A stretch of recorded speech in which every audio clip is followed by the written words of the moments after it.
En este capítulo, el Big Bang, la gran explosión que dio inicio al tiempo, al espacio, a la materia, sus misterios, la recesión de las galaxias y la expansión del cosmos, el destino del universo, expansión eterna o contracción hacia un nuevo colapso y un Big Bang invertido. ¿Qué había antes del Big Bang? Las ideas de los grandes científicos sobre este tema.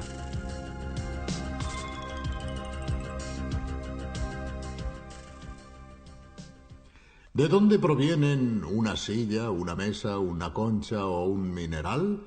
Bien, todas estas cosas, al igual que todas las que vemos a nuestro alrededor, están compuestas por átomos, tan pequeños que ni siquiera podemos verlos. En los núcleos de los átomos, los protones y neutrones están compuestos por partículas todavía más pequeñas, los quarks. Pero al principio la materia no existía, no había nada de todo esto, ni átomos ni quarks. Era la nada. No el vacío, sino la nada, algo que, como comprenderán, resulta muy difícil de imaginar.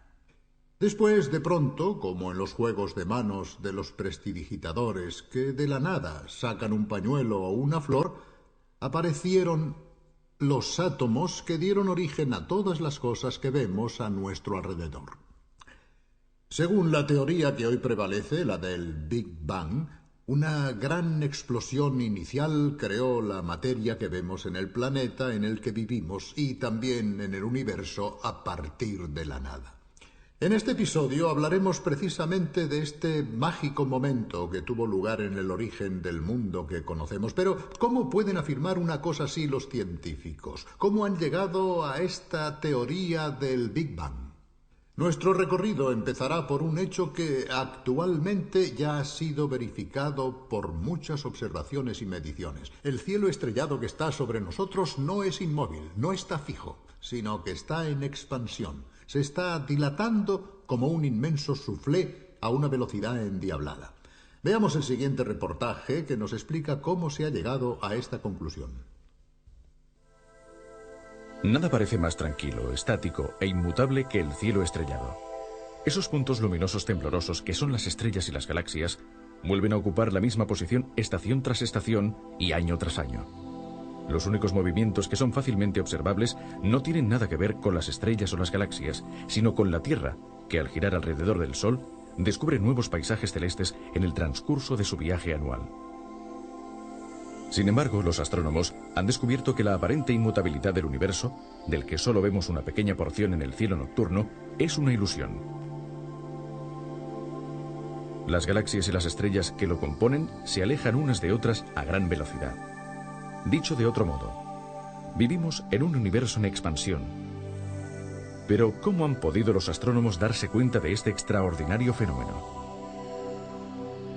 En 1927, el astrónomo estadounidense Edwin Hubble, al analizar la luz de las galaxias, se dio cuenta de que ciertas líneas del espectro de la luz, en vez de encontrarse en su posición habitual, se habían desplazado hacia el rojo. ¿Por qué? Este fenómeno singular llamado redshift, o desplazamiento hacia el rojo, se puede explicar con el llamado efecto Doppler de la luz. Debido a este efecto, la frecuencia de la luz emitida por una fuente que se aleja del observador se desplaza hacia el rojo. En cambio, si el emisor se acerca al observador, la frecuencia de la luz se desplaza hacia el azul. El efecto Doppler está provocado por el hecho de que la luz viaja siempre a la misma velocidad, la máxima posible en el universo. El desplazamiento hacia el rojo que los astrónomos pudieron medir en casi todas las galaxias solo puede significar una cosa. Estos cuerpos celestes están alejándose rápidamente los unos de los otros. Pero, ¿quién dota a estos aglomerados de centenares de millones, a veces de miles de millones de estrellas, de la energía necesaria para esta fuga que, como parecen indicar algunos desplazamientos hacia el rojo, se produce a velocidades cercanas a la de la luz? Para escapar de forma tan veloz, las galaxias no necesitan energía. De hecho, es el espacio el que se expande. Cada segundo, a la distancia de un año luz, se crean 15 milímetros de nuevo espacio. O sea, es la expansión del universo la que separa a las galaxias unas de otras. Y esto también explica por qué las galaxias más lejanas parecen escapar a una mayor velocidad. En el mismo segundo, es mucho mayor el espacio que se crea entre nosotros y una galaxia lejana que entre nosotros y una galaxia cercana. Basta recordar que por cada año luz de distancia, En un segundo se crean 15 milímetros de espacio nuevo. Para explicar cómo la expansión del universo provoca la recesión de las galaxias, veamos un ejemplo. Imagínense una pelotita con unos puntitos dibujados que son las galaxias. A medida que la hinchamos, los puntitos se alejan porque la pelotita se hincha y se expande, separando los puntos unos de otros, tal como sucede en el universo. Pero si el universo está en expansión, tal como concluyen las observaciones de los astrónomos, significa que este movimiento debe haberse iniciado en alguna parte. Entonces podemos pensar en hacer el recorrido a la inversa, ir hacia atrás en la expansión e imaginar qué pudo haber sucedido en el punto inicial. ¿Una explosión? ¿Un Big Bang? Es decir, una gran explosión. Veamos con más detalle cuál es el razonamiento que sostiene esta hipótesis.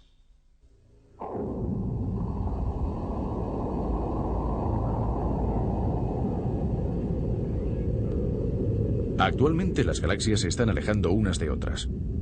Esto significa que en el pasado estaban más cerca.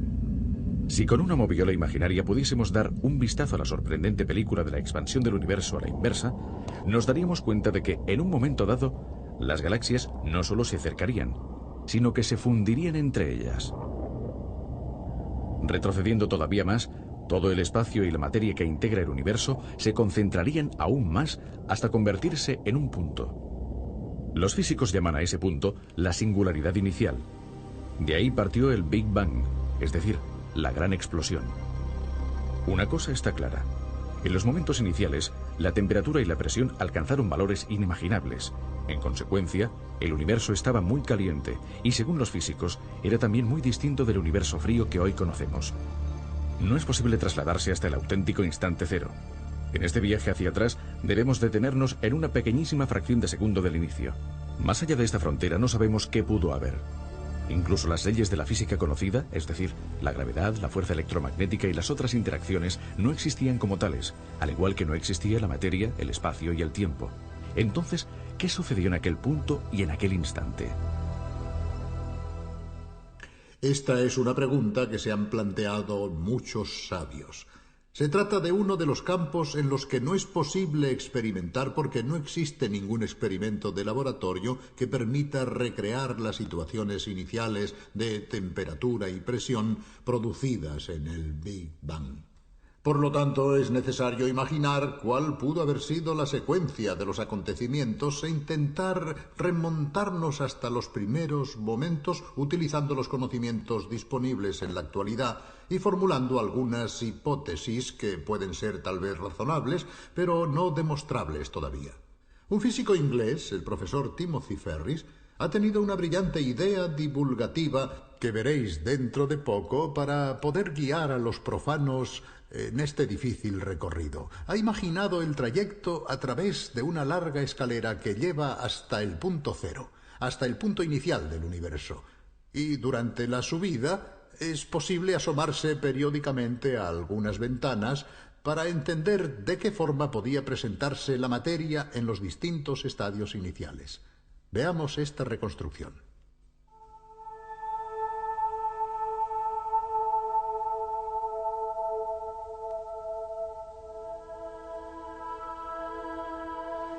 Imaginemos que cada ventana a lo largo de la escalera se abre en una época muy concreta de la historia del cosmos, cada vez más hacia atrás en el tiempo. La primera ventana nos muestra el universo cuando tenía 1000 millones de años, la siguiente cuando tenía 100 millones, después 10 millones de años, y así hasta el final, cada vez más atrás. En cada ventana sucesiva, el tiempo del universo corresponde a una décima parte de la precedente. De esta forma, alcanzaremos rápidamente el primer segundo de vida del cosmos, y como veremos, durante ese segundo sucedieron muchas cosas. Nuestra galaxia, y posiblemente todas las demás, se formaron en los primeros 1000 millones de años de expansión del universo, cuando el gas primordial todavía era lo suficientemente denso para condensarse en estrellas y galaxias.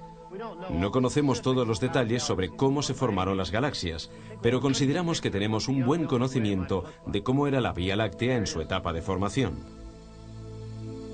Estas estrellas de primera generación estaban formadas, sobre todo, por hidrógeno y helio.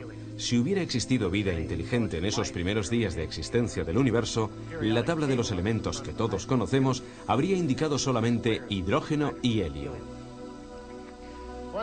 Después de haberse expandido durante casi 1 millón de años, el universo se hizo transparente a la radiación y los fotones pudieron viajar libremente sin chocar con las otras partículas. La luz se separó de la materia. De hecho, libres y sin la acción perturbadora de los fotones, los electrones pudieron unirse a los núcleos. Un electrón que orbita alrededor de un protón constituye un átomo de hidrógeno, el elemento más sencillo y abundante del universo. 2 electrones alrededor de una pareja de protones y una pareja de neutrones forman un átomo de helio.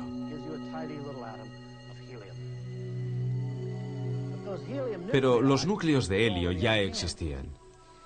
De hecho, se formaron en una época anterior.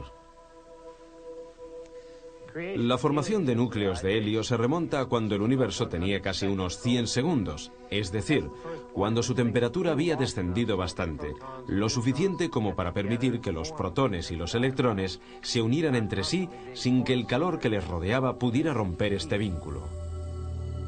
Por primera vez, protones y neutrones se unen estrechamente entre sí, gracias a la interacción nuclear fuerte, y tienden a formar tripletos. Estos, a su vez, se combinan y forman un núcleo inestable. 2 de los protones son expulsados y se forma un núcleo de helio.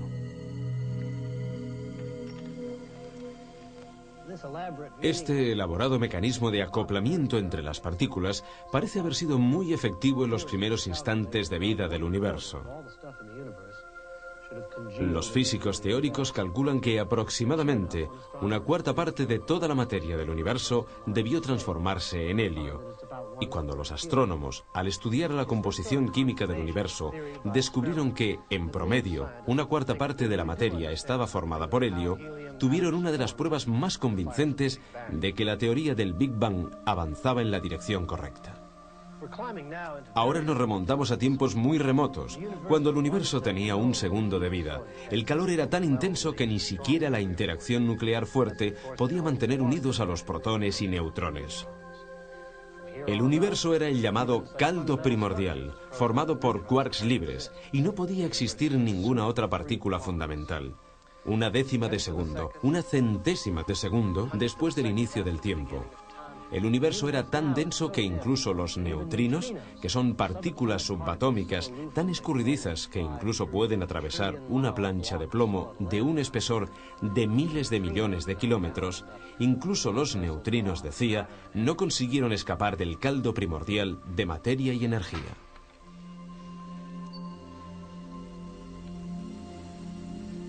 Una 1000.000.000ésima de segundo después del inicio, el calor todavía era tan intenso que la fuerza electromagnética y la interacción débil aún no se habían extinguido y separado, y existía una única interacción unificada, la fuerza electrodébil. Durante este periodo de tiempo se crearon un gran número de partículas Z. Bosones débiles y fotones actuaban en conjunto, y el universo estaba regulado por 3 únicas fuerzas en lugar de 4.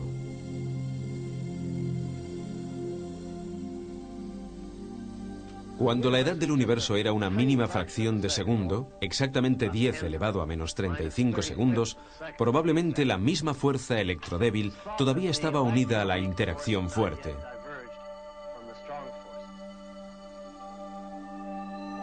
Durante un breve momento, la simplicidad natural prevista por las teorías unificadas fue real. El reino subnuclear era recorrido por partículas X y por quarks libres. Gluones, bosones débiles y fotones danzaban transformándose sin cesar unos en otros. Solamente operaban 2 fuerzas en los primerísimos instantes de vida del universo: la gravedad y esta interacción conocida como gran fuerza unificada. Es posible que las cosas, en un momento todavía más remoto, fueran aún más sencillas.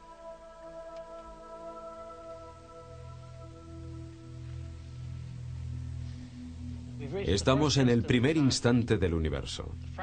La fracción de tiempo transcurrida desde que el universo empezó a expandirse es tan pequeña que, para cuantificarla, sería necesario escribir, después de la coma, unos 40 ceros. El universo, es decir, todo lo que nos rodea, estaba contenido en una única chispa de energía en rapidísima expansión, todavía más pequeña que el núcleo de un átomo y regulada por una única fuerza primordial. Si supiéramos lo que sucedió entonces, podríamos entender por fin las relaciones entre las leyes de la naturaleza, entre el espacio y el tiempo, entre la materia y la energía. Por el momento, todavía no lo sabemos. Es necesaria una teoría que nos explique cómo se comporta la naturaleza en esas condiciones extremas. Se está trabajando para descubrirla y se considera que será una teoría cuántica de la gravedad, llamada de superunificación o de supersimetría. Es obvio que no sabemos qué nos dirá, pero quien consiga plasmar esta teoría podrá entrever el umbral de la creación.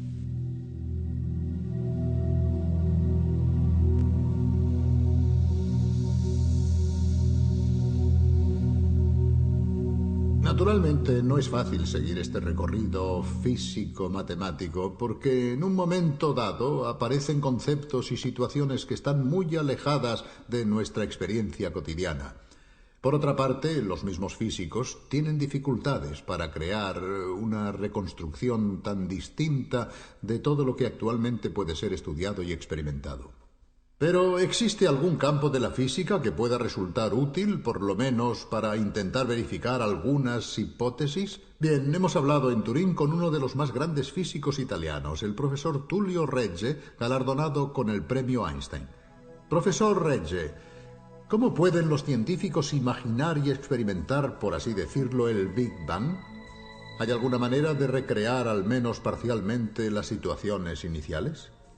La observación del Big Bang en sí misma no puede realizarse, aunque pueden verse sus efectos indirectos como la distribución de los elementos químicos en el universo, que nos da algunas informaciones sobre el Big Bang, pero ni los telescopios ni los radiotelescopios consiguen llegar a esa época. Se han detenido antes por varios factores. ¿Cómo podemos llegar a saber alguna cosa utilizando los aceleradores? En un acelerador de partículas, que normalmente son protones, estas chocan frontalmente a energías muy elevadas.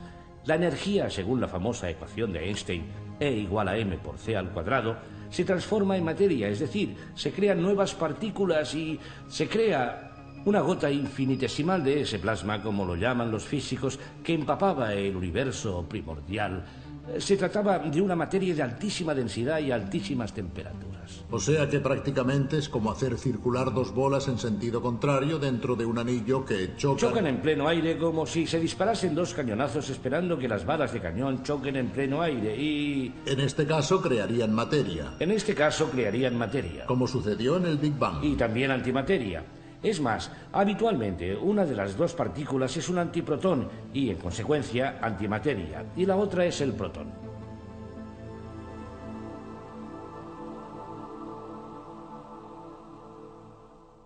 Algunas veces la suerte ayuda a los científicos cuando al buscar una cosa se acaba descubriendo otra. También ha ocurrido así con la teoría del Big Bang. Hay un capítulo famoso en la historia de la física y que concierne precisamente a dos investigadores que estaban trabajando en otra cuestión, sin pensar en ningún momento en el Big Bang. Habían preparado su antena parabólica dirigiéndola hacia el centro de la galaxia. Recuerdo que uno de los dos, Arno Penzias, me contó el suceso y me llevó precisamente junto a esta gran antena. Después de todo el trabajo de preparación y los gastos efectuados para llevarlo a cabo, estábamos muy enfadados, me dijo, porque había alguna cosa que no funcionaba bien. Pero después nos dimos cuenta de que habíamos realizado un gran descubrimiento. Así se desarrollaron los hechos. Era 1965. Dos científicos de los prestigiosos laboratorios Bell Telephone, cerca de Nueva York, estaban estudiando con una antena muy sensible una nube de gas de la Vía Láctea. Se llamaban Arno Penzias y Robert Wilson. Algo no iba bien. Una misteriosa perturbación se resistía a los numerosos controles y las repetidas verificaciones. Por fin, los dos científicos se rindieron a la evidencia. No era una perturbación, sino una radiación que parecía provenir con la misma intensidad de todas direcciones. Se había descubierto la radiación cósmica de fondo, el eco del Big Bang, una de las pruebas más convincentes de que el universo nació hace miles de millones de años en una gran explosión. La teoría del Big Bang elaborada por George Gamow había previsto que debía existir algo parecido, pero durante años nadie había observado esta radiación. Después, la antena sensible de Penzias y Wilson captó este eco. La radiación de fondo ha sido estudiada con más detalle gracias a satélites astronómicos especiales como el estadounidense COPE. Este es el mapa de la radiación realizado gracias a las mediciones del COPE. El eco del Big Bang es sustancialmente homogéneo en todas direcciones, pero el COPE, gracias a su sensibilidad, descubrió algunas pequeñísimas diferencias. Estas pequeñas irregularidades son muy importantes, ya que explican por qué la materia salida del Big Bang, hidrógeno y helio, se condensó en estrellas y galaxias en lugar de permanecer como una nube enrarecida y completamente homogénea.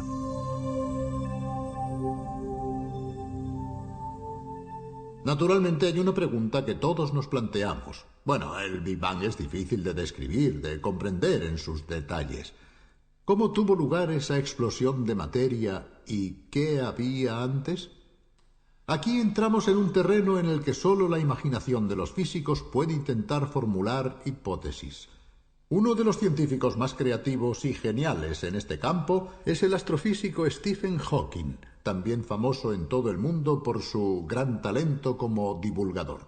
Escuchemos ahora su opinión.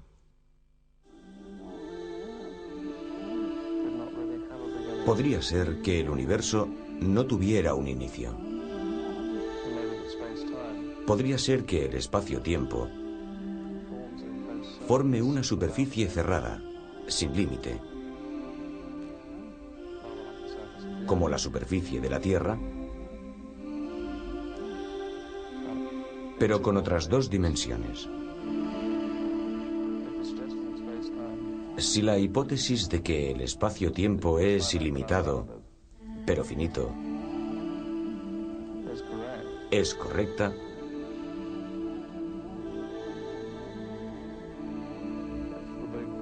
entonces el Big Bang sería como el polo norte de la Tierra.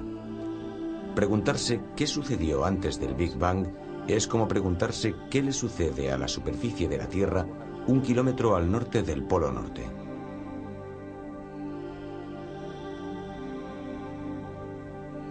Es una pregunta sin sentido. Pero hay otra pregunta que nos podemos plantear. ¿Cómo acabará la materia que está a nuestro alrededor en el cosmos? ¿Se perderá toda en el espacio infinito? ¿O quizá, como los guijarros que se echan al aire, acabará volviendo a caer sobre su punto de partida? Veamos el siguiente reportaje.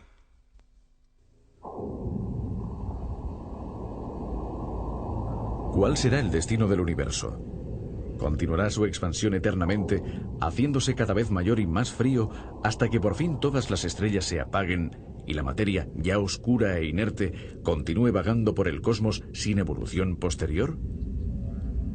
¿O quizá la expansión, en un momento dado, se parará y el universo volverá a contraerse, las galaxias se acercarán y se fundirán entre sí, hasta que todo se colapse en una especie de Big Bang a la inversa, para quizá volver a explotar en un nuevo Big Bang, dando lugar así a un universo oscilante que se expande y se colapsa eternamente?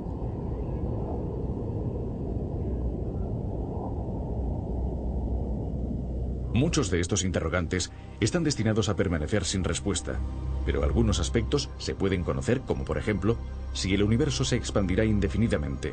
De hecho, esto depende de la cantidad de materia presente en el universo. Si la materia supera una cierta densidad crítica, entonces, como sostiene la teoría de la relatividad de Einstein, el espacio permanecerá cerrado con una estructura geométrica comparable a una esfera. Pero en un espacio cerrado el tiempo es finito, la expansión se detendrá y todo volverá a colapsarse para concluir en un Big Bang invertido. En cambio, si la cantidad de materia no es suficiente, el espacio se curvará, pero asumirá una forma geométrica abierta, como esta superficie hiperbólica. En un espacio infinito, también el tiempo será infinito, y entonces la expansión proseguirá indefinidamente. Entonces, la materia es suficiente o insuficiente para cerrar el espacio. La materia luminosa fácilmente observable, es decir, las estrellas y las galaxias, es insuficiente, pero los astrónomos piensan que en el cosmos existen grandes cantidades de materia oscura. polvo, gases, cometas, asteroides, planetas o partículas mucho más ligeras como los neutrinos. Si los neutrinos tuviesen masa, la materia presente en el universo podría superar la densidad crítica. De todas formas, a través de las observaciones más detalladas, parece ser que la densidad del universo es inferior a la crítica y que, por lo tanto, la expansión está destinada a durar eternamente. Obviamente no se pueden excluir las sorpresas en el futuro. La masa que falta para alcanzar esa densidad podría surgir allí donde nadie sueña siquiera en buscarla. Para concluir, una última pregunta. ¿El universo que conocemos es el único que existe? ¿No podría ser que al encontrarnos en su interior no podamos ver más allá de este horizonte, de esta dimensión, mientras que, en realidad, podrían existir muchos otros universos paralelos, concéntricos o que se cruzan? ¿Qué piensan al respecto los físicos? Escuchemos de nuevo a Tullio Regge. Muchísimas personas imaginan universos fuera del nuestro e intentan comprender qué sucedió en el Big Bang. Nosotros no sabemos qué sucedió en el Big Bang, pero existen muchísimas teorías. Haciendo una comparación, para abrir una puerta necesitamos unas llaves. Quien no tiene llaves no puede abrir la puerta, pero tampoco se abre la puerta si encontramos un manojo con 1.000.000 de llaves, porque no se sabe cuál es la correcta. En cierto modo nos encontramos en esta segunda situación. Hay muchísimas teorías que tratan de imaginar qué sucedió en el momento del Big Bang. Puedo catalogar algunas de estas hipótesis extrañas sobre el Big Bang. Que el número de las dimensiones del espacio no sea 3, sino mucho más elevado, incluso infinito. Que exista, como ha postulado Hawking, una transacción cuántica en el espacio a través de direcciones imaginarias en el tiempo, algo muy complejo matemáticamente. Y que el espacio se haya ramificado, que haya creado universos paralelos. No conocemos las respuestas a algunas de estas preguntas porque para hacerlo sería necesario llegar exactamente al momento del Big Bang, y aquí precisamente es donde hallamos dificultades enormes. Podemos imaginar las cosas, hacer teorías cada vez más fantásticas y probablemente la verdad, en sentido retórico, es que todas estas ideas, de alguna manera, estarán engarzadas en una misma imagen del universo, y todas estas cosas nos dirán algo sobre el inicio de los tiempos, de una forma que, de momento, es totalmente inimaginable. Bien, acabamos aquí por hoy. Creo que al preguntarnos sobre estas cuestiones nos damos cuenta de cuántas cosas quedan todavía por estudiar y por descubrir. Puede que jamás obtengamos ciertas respuestas, pero es bonito pensar que la inteligencia humana intenta afrontar también este gran desafío, que no se conforma nunca con las respuestas y que se plantea siempre nuevas preguntas. Hasta pronto, hasta la vista.